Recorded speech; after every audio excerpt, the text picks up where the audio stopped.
Hello, everybody. I just somebody just let me know that for whatever reason, I guess I thought I had started the stream and I hadn't. So we've been performing here as we usually do with the Wheel of Shakespeare challenge, but the it wasn't being streamed. Henry just pointed that out to me, and we actually went through the model. We're only 25 minutes in. I think, especially since our audience. Since we didn't have an audience because I forgot to stream, unless there's any objection, I think before we go to scenes, let's go ahead and let's do another round of monologues. If nobody, so that one that we'll actually have an audience for. So we'll go back to the beginning. Let's see. Let me bring back up thank you for pointing that out, Henry. That for whatever mistake I made where I wasn't streaming it. So anyway, here's John is our first turn, so let's go back to him for monologue. Okay.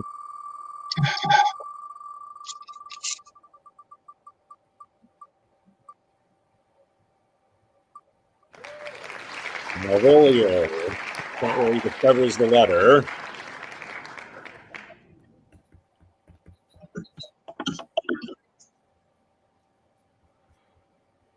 Is 12th Act 2, Scene 5.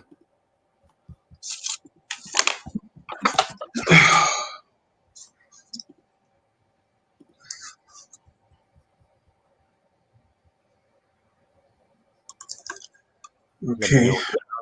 Yeah. Okay. Thank you. Let me see here. Plays 12th Night.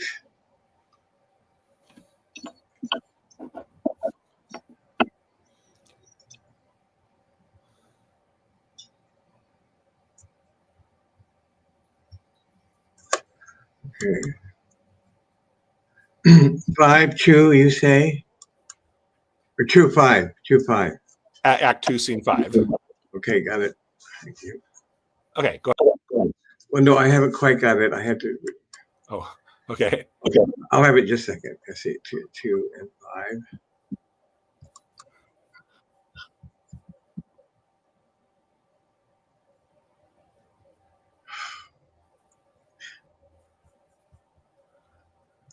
5. The first words, please. Oh boy, I don't. Just it would be the stage direction when he start when he's talking to himself. He walks on talking to himself, and then he finds the letter. Oh, okay. Okay, I have it. Okay. N-O-A-I. This simulation is not as the former, and yet to crush this a little, it would bow to me, for every one of these letters are in my name. Oh, soft. Here follows prose. If this fall into thy hand resolve, in my stairs I am above thee, but be not afraid of greatness. Ooh. Some are born great, some achieve greatness, and some have greatness thrust upon them. Thy fates open their hands. Let thy blood and spirit embrace them, and to inure thyself to what thou art like to be. Cast thy humble slow and appear fresh.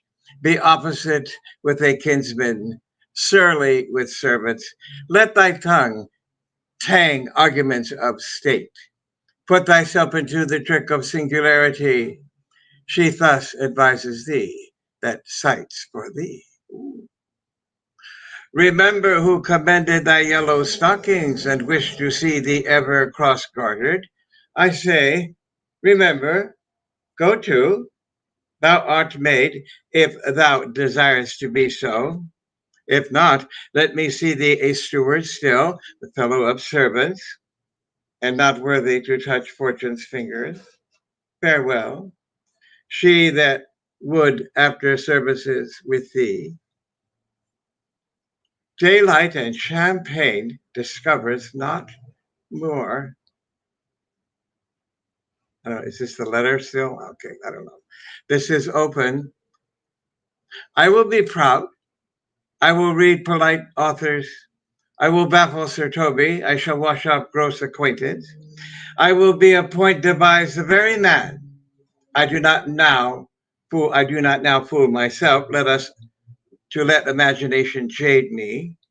For every reason excites to this that my lady loves me. Well, she did commend my yellow stockings late. She did praise my leg behind cross gartered, and in this she manifests herself to my love, and with a kind of injunction drives me to these habits of her liking. I thank my stars, I am happy. I will be strange, stout in yellow stockings, and cross gartered even with the swiftness of putting on. Jove and my stars be praised. Oh, here is yet a postscript. Thou canst not choose but know who I am. If then entertainest my love, let it appear in thy smiling. Thy smiles become thee well, therefore in my presence still smile. Dear my sweet, I pray thee. When Jove, I thank thee. I will smile. I will do everything that thou wilt have me. Thank you. Okay, great. All right, Bill, you're up again. And then Henry. Okay, Bill's next monologue is going to be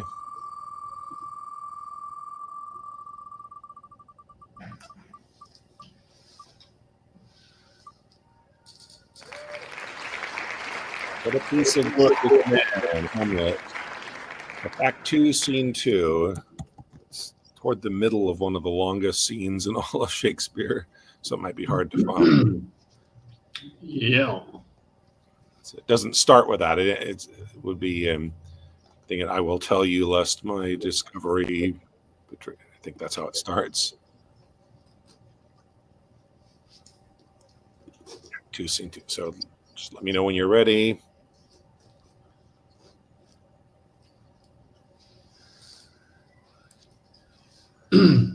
I have of late, but wherefore I know not, lost all my mirth, foregone all custom of exercises, and indeed it goes so heavily with my disposition that this goodly frame, the earth, seems to me a sterile promontory, this most excellent canopy, the air, look you, this brave o'erhanging firmament, this majestical roof fretted with golden fire, why, it appears no other thing to me than a foul and pestilent congregation of vapors. What a piece of work is a man! How noble in reason, how infinite in faculty, in form and moving, how express and admirable. In action, how like an angel. In apprehension, how like a god. The beauty of the world, the paragon of animals. And yet, to me, what is this quintessence of dust? Man delights not me, no, nor woman neither, though by your smiling you seem to say so. Okay, great. Thank you, Bill. Henry is up, and then myself. Okay, we're going to do...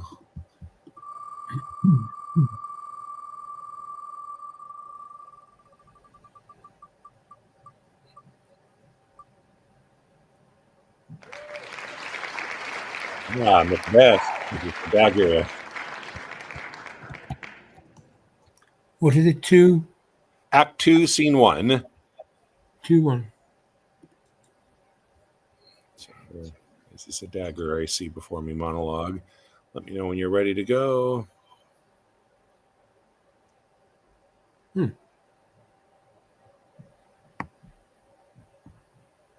2. Oh, 2, 2. Oh, did I get that wrong? I thought it was 2. I might have. Okay, sorry if I got that. Whether it's 2-2 or 2-1, whatever. It's the one with. No, is it 2, 2? I thought it was Act 2, Scene 1, but I might have written it down wrong.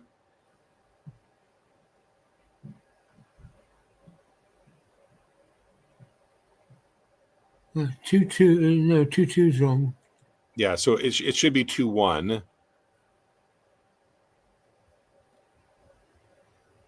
Macbeth 2-1.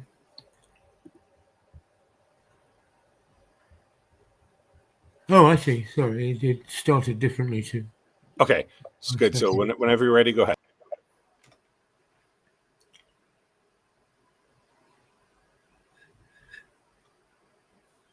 Is this a dagger which I see before me? The handle toward my hand? Come, let me clutch thee. I have thee not, and yet I see thee still. Art thou not, fatal vision sensible to feeling as to sight? Or art thou but a dagger of the mind, a false creation proceeding from the heat oppressed brain? I see thee yet in form as palpable as this which now I draw. Thou marshallest me the way that I was going, and such an instrument I was to use. Mine eyes are made the fools of the other senses, or else worse all the rest. I see thee still, and on thy blade and dudgeon gouts of blood, which was not so before. There's no such thing. It is the bloody business which informs thus to mine eyes. Now o'er the one half-world nature seems dead, and wicked dreams abuse the curtained sleep. Witchcraft celebrates pale Hecate's offers, and withered murder alarmed by this sentinel, the wolf, whose howls this watch thus with his stealthy pace. With Tarquin's ravishing strides towards his design moves like a ghost. Thou sure and firm-set earth, hear not my steps, which way thy walk, for fear thy very stones prate of my whereabout, and take the present horror from that time which now suits with it. While I thread, he lives. Words to the heat of deeds too cold breath gives. Oh, I go. And it is done. The bell invites me. Hear it not, Duncan, for it is a knell that summons thee to heaven or to hell. Okay, great. Thank you, Henry. So now it's my turn. Then then Maggie, then Sheila. Okay, my monologue is going to be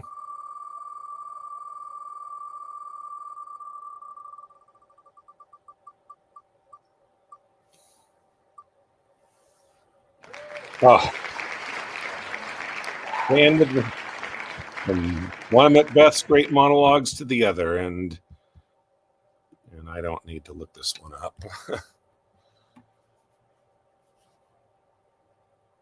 She should have died hereafter. There would have been a time for such a word. Tomorrow and tomorrow and tomorrow creeps in this petty pace from day to day to the last syllable of recorded time. All our yesterdays have lighted fools the way to dusty death. Out, brief candle. Life's but a walking shadow, a poor player that struts and frets his hour upon the stage and then is heard no more. It is a tale told by an idiot, full of sound and fury, signifying nothing.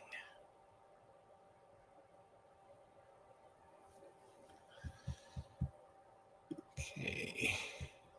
Maggie, let's see what the wheel has for you.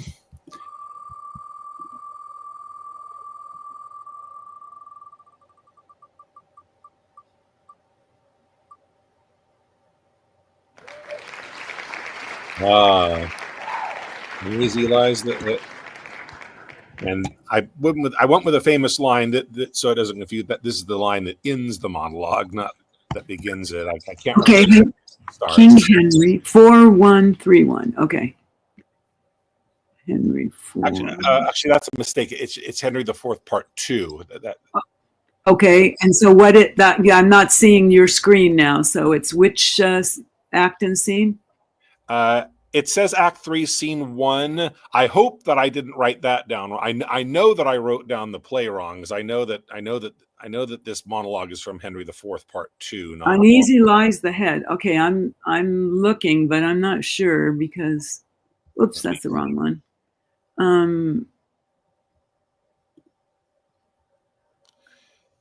Yeah, it is Act 3. It's Henry IV, Part 2. It's Act 3, Scene 1. I just wrote down the part of the play wrong. And it starts the scene. You can start from the point where he says 3 lines to the page, and the page exits. Mine says, "How many thousand of my poorest subjects?" Yeah, oh, okay, all right. Yes, that makes sense. If you want to do the 3 lines before the page exits, no, it's okay. I see it now. Of course, that makes sense. Okay, yeah, so because you're the famous lines are at the end. All right, yeah. I have. Okay, so whenever you're ready. Go. Okay. How many thousand of my poorest subjects are at this hour asleep? Oh, sleep, oh, gentle sleep, nature's soft nurse, how have I frighted thee, that thou no more wilt weigh my eyelids down and steep my senses in forgetfulness? Why, rather, sleep, liest thou in smoky cribs, upon uneasy pallets, stretching thee and hushed with buzzing night flies to thy slumber, than in the perfumed chambers of the great, under the canopies of costly state, and lulled with sound of sweetest melody? O thou dull god, why liest thou with the vile in loathsome beds, and leavest the kingly couch a watch case or a common alarm bell?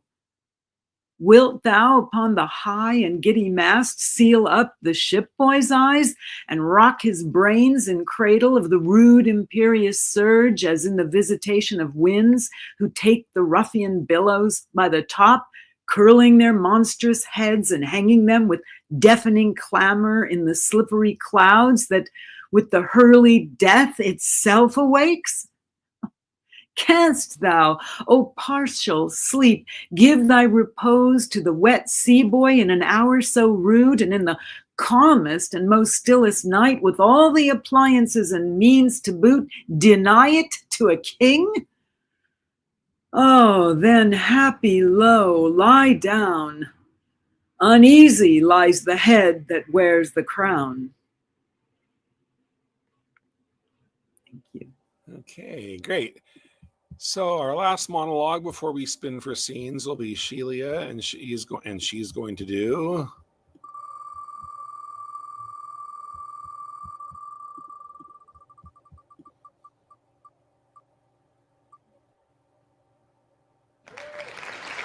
Portia, I pray you tarry. This is not her most famous one, The Quality of Mercy. It's her next best monologue. I pray you tarry, Act 3, Scene 2. I believe this is just after Bassanio has chosen the correct box. So, are you ready? Okay. Yes. I pray you tarry. Pause a day or two before you hazard, for in choosing wrong I lose your company. Therefore, forbear a while. There's something tells me, but it is not love. I would not lose you. And you know yourself, hate counsels not in such equality. But lest you should not understand me well, and yet a maiden hath no tongue but thought, I would detain you here some month or two before you venture for me. I could teach you how to choose right, but then I'm forsworn, so I will never be. So may you miss me, but if you do, you will make me wish a sin that I had been forsworn. Oh, Beshrew your eyes. They have o'erlooked me and divided me. One half of me is yours, the other half yours. Mine own, I would say, but if mine, then yours, and so all yours. Oh, these naughty times put bars between the owners and their rights, and so, though yours not yours, prove it so. Let fortune go to hell for it, not I. I speak too long, but 'tis to pise the time to eke it and to draw it out in length, to stay you from election. Scene. Okay, great. See, I was wrong. That was her speech before Bassanio chooses. I think she has three great. She has the Polly of Mercy monologue, and then she has a great speech before Bassanio chooses. I believe she has another great one after he chooses. So I got those mixed up, but that was a good one. The one that we did do. Okay, so we need John unfortunately had to leave us, but we had a decent turnout, so we still got 5 people to do scenes. So let's spin to get roles for 5 people now.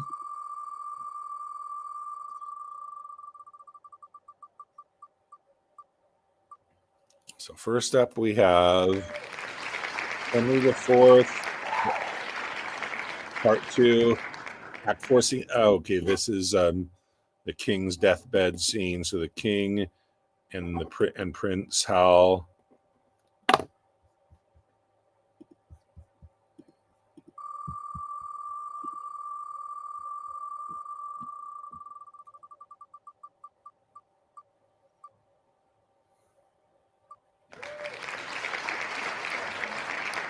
Okay, then actually, okay, this is the one where I chopped it up. So I'm going to remind me that we spun this one. When we spin this, I'm just going to remember that this is due next week or 2 weeks from the next round, so that I can send the Word file of it to everybody for next, so they are prepared. But I'm going to spin again for now because it's too much confusion getting people to know exactly what we're cutting out, because it's a scene where there's it's mostly them, but there's other people. And I just say, well, let's cut out the other people that have, Okay. Okay, perfect. We got a 3-person scene here, so that takes care of all 5 of us without having to resort to another. So Henry VI, part 3, Act 3, Scene 1. We have the king, and then we have the 2 gameskeepers. Okay, so the 5 roles for us to choose from are King Henry IV and his son on his deathbed in Act 4, Scene 5, Henry IV, Part 2. Then we have Henry VI, Part 3, Act 3, Scene 1, the king and Gameskeeper 1, Gameskeeper 2. So let's see. Bill has first choice. What would you like to be? Bill, you're muted. How about Henry VI? Okay, so Bill will take King Henry VI.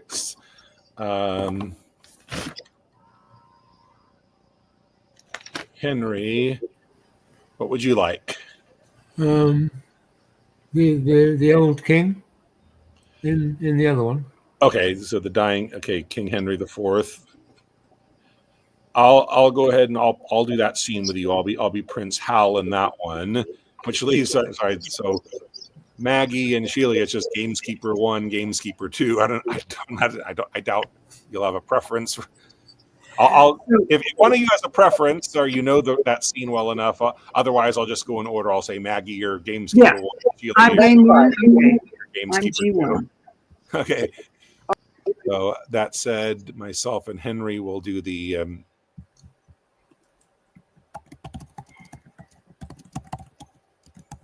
prince and the king scene.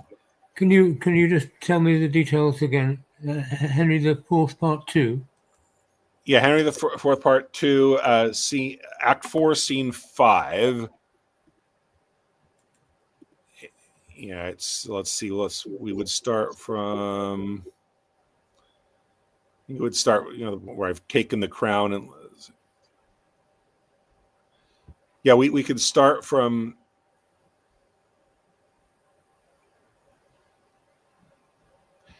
I could start with "I never thought to hear you speak again," or you. I think you can start with before I come in. Say, "Wherefore did he take away the crown?" And then I'll enter. If that's what I was thinking. Would start with "I'm off. I've taken off the crown," and you wake up and you pissed off about that. Okay. Okay, so I'll take myself out. You can start with "Wherefore did he take away the crown?"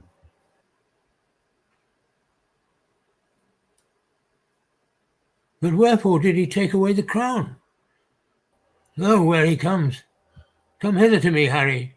Depart the chamber. Leave us here alone. I never thought to hear you speak again.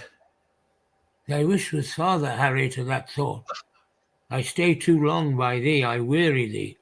Dost thou so hunger for mine empty chair that thou wilt needs invest thee with my honours before thy hour be ripe? O foolish youth!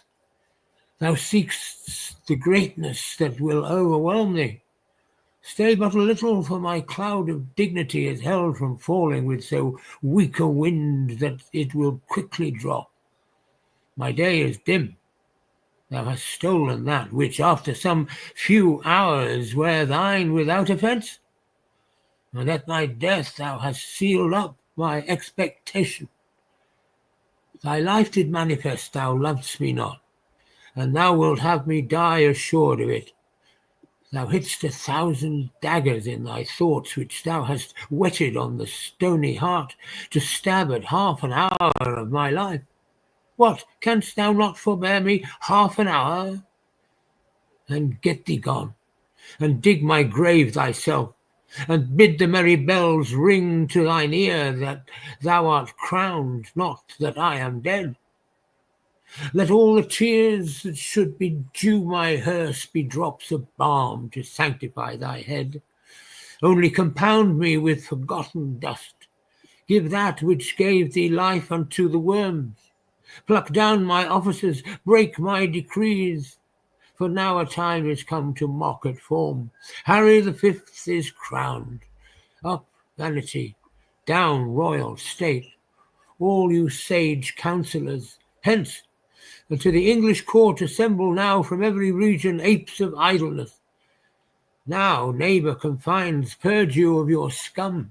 Have you a ruffian that will swear, drink, dance, revel the night, rob, murder, and commit the oldest sins and newest kind of ways? Be happy, he will trouble you no more. England shall double gild his treble guilt. England shall give him office, honour, might. For the fifth Harry from curbed license plucks the muzzle of restraint, and the wild dog shall flesh his tooth on every innocent.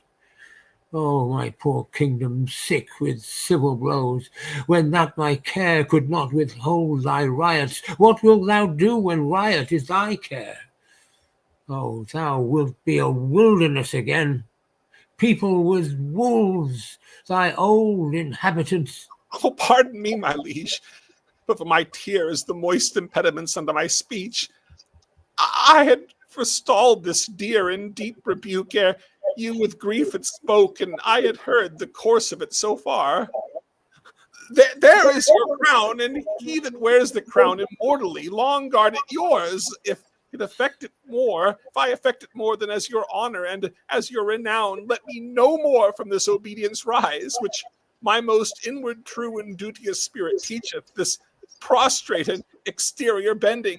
God witness with me when I here came in and found no course of breath within your majesty.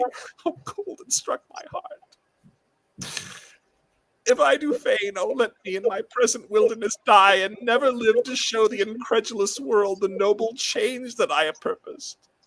Coming to look on you, thinking you dead, and dead almost, my liege, to think you were, I spake unto this crown, as having sense, and thus upbraided it. The care on thee depending hath fed upon the body of my father. Therefore, thou best of gold art worst of gold. Other, less fine and carat, is more precious, preserving life and medicine potable. But thou, most fine, most honored, most renowned, hast eat the bearer up. Thus, my most royal liege, accusing it, I put it on my head to try with it, as with an enemy that had before my face murdered my father, the quarrel of a true inheritor.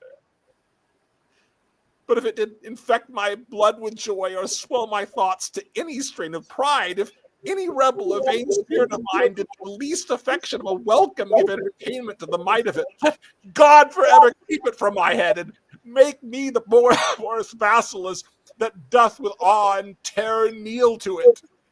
Oh, my son, God put it in thy mind to take it hence, that thou mightst win the more thy father's love, pleading so wisely in excuse of it.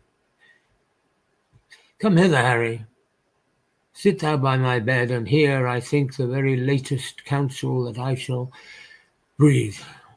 God knows, my son, by what bypaths and indirect crooked ways I met this crown, and I myself know well how troublesome it sat upon my head. To thee it shall descend with better quiet, better opinion, better confirmation. For all the soil of the achievement goes with me into the earth.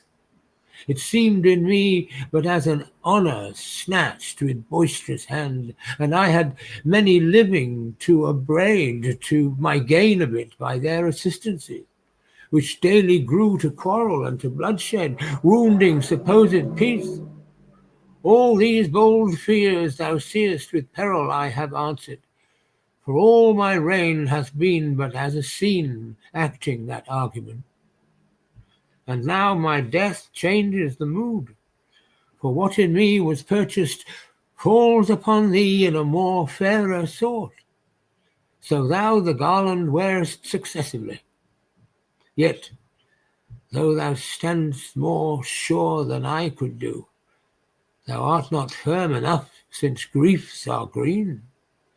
And all my friends which thou must make thy friends have but their stings and teeth newly ta'en out, by whose fell working I was first advanced, and by whose power I well might lodge a fear to be again displaced, which to avoid I cut them off, and had a purpose now to lead out many to the Holy Land, lest rest and lying still might make them look too near unto my state.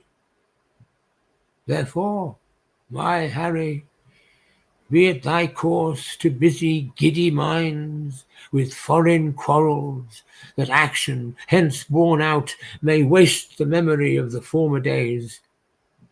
More would I, but the lungs are wasted so that strength of speech is utterly denied me. How I came by the crown, O God, forgive, and grant it may with thee in true peace live. My gracious liege, you won it, wore it, kept it, gave it me. Then plain and right must my possession be, which I, with more than with a common pain, against all the world, will rightfully maintain.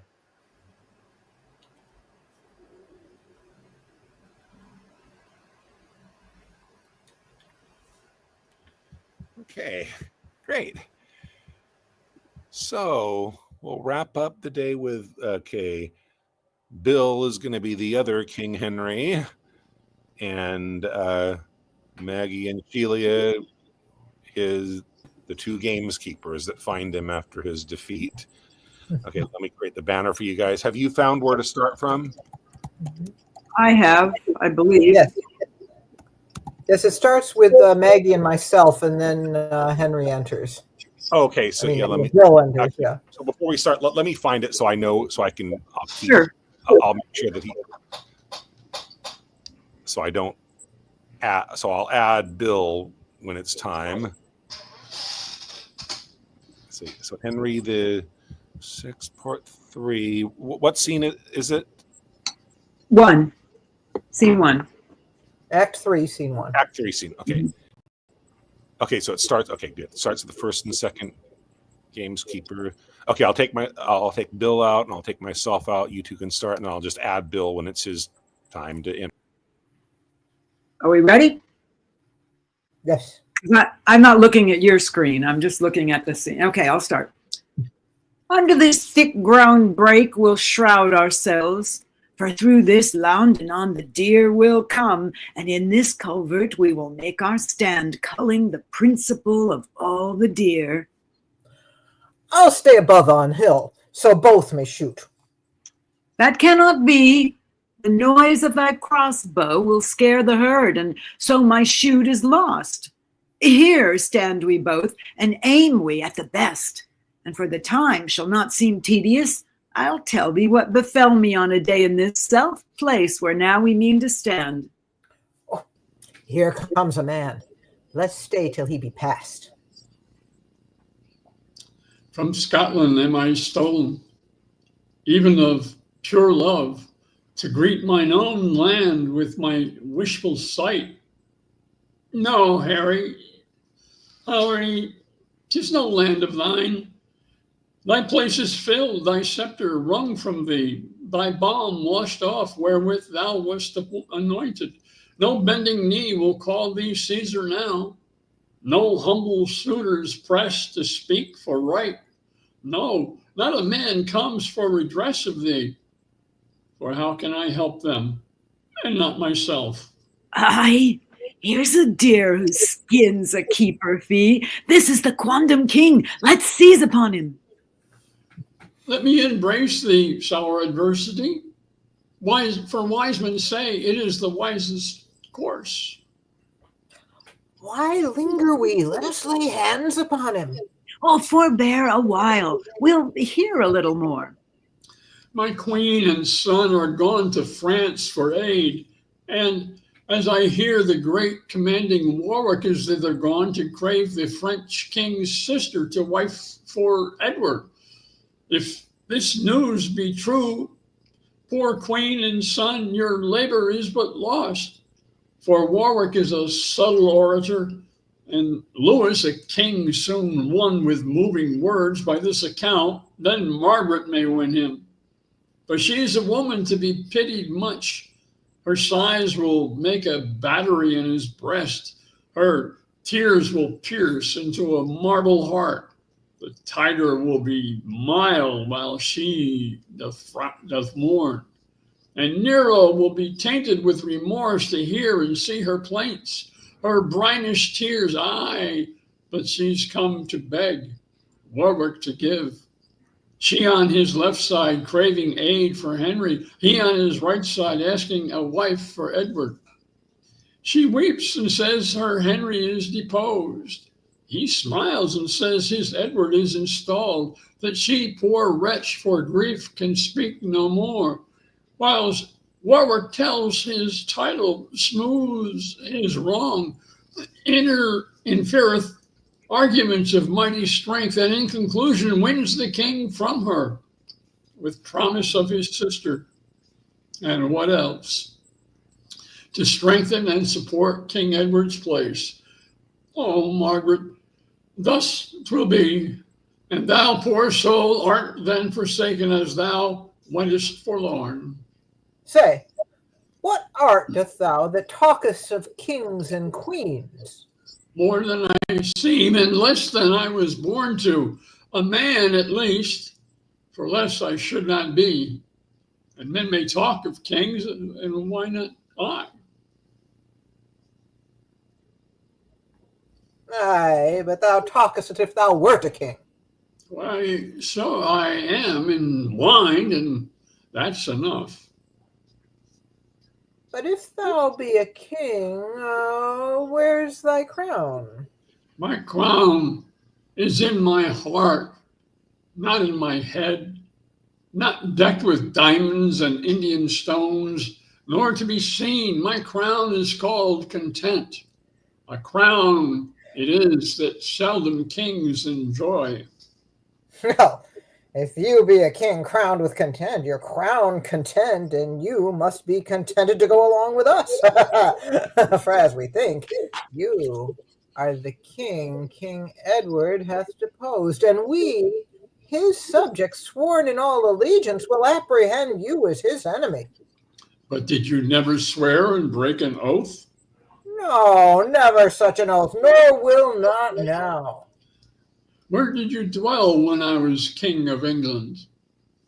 Over here in this country, where we now remain. I was anointed king at 9 months old, and my father and my grandfather were kings, and you were sworn true subjects unto me. And tell me then, have you not broke your oaths? No, for we were subjects, but while you were king. Why, am I dead? Do I not breathe a man? Ah, simple men, you know not what you swear. Look, as I blow this feather from my face, and as the air blows it to me again, obeying with my wind when I do blow, and yielding to another when it blows. Commanded always by the greater gust, such is the likeness of you common men. But do not break your oaths, for of that sin my mild entreaty shall not make you guilty. Go where you will, the king shall be commanded.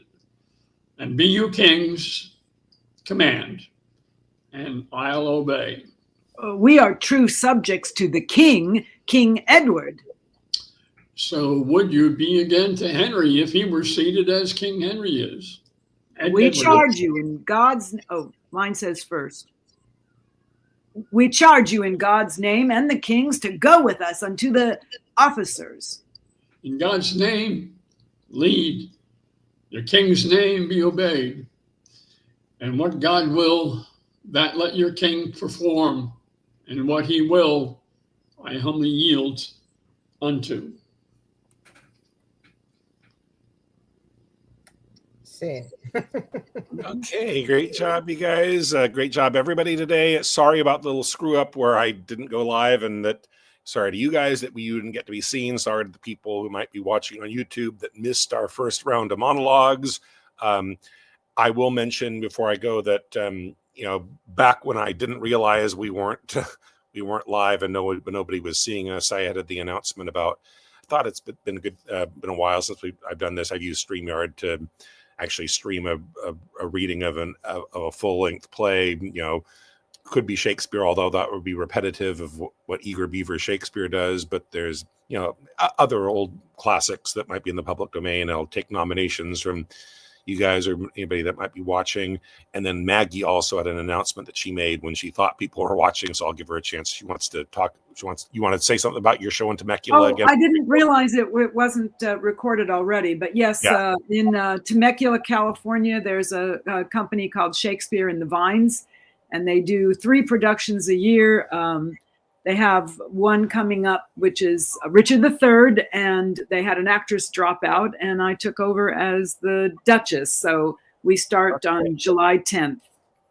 Yeah. So if there's a link that when this posts to YouTube as a video, there'll be we have here our private chat, the stuff that only we see, but in the actual comment section that the general public will see. If there's a link to that you'd like to, that'd be a good place to share it so that other people can. I mean, I honestly don't expect many people to come out there because it's a ways from stuff. But it's not too far from me. I might try to. Oh, really? Okay. Yeah. Yeah. Long Beach isn't too far from Temecula. All right. It'll be hot. I know it's like a halfway point between me and San Diego. Right. That could be right. Okay. But I'll look forward to when you share the link to seeing that. So anyway, thank you, Maggie, for sharing that. Anybody else have any announcements? Okay. Well, great. Well, then thank you for your great performances. As always, Sarah, thank you for the people that were watching. We'll see you guys in 2 weeks for the next Wheel of Shakespeare challenge. See you then. Bye now.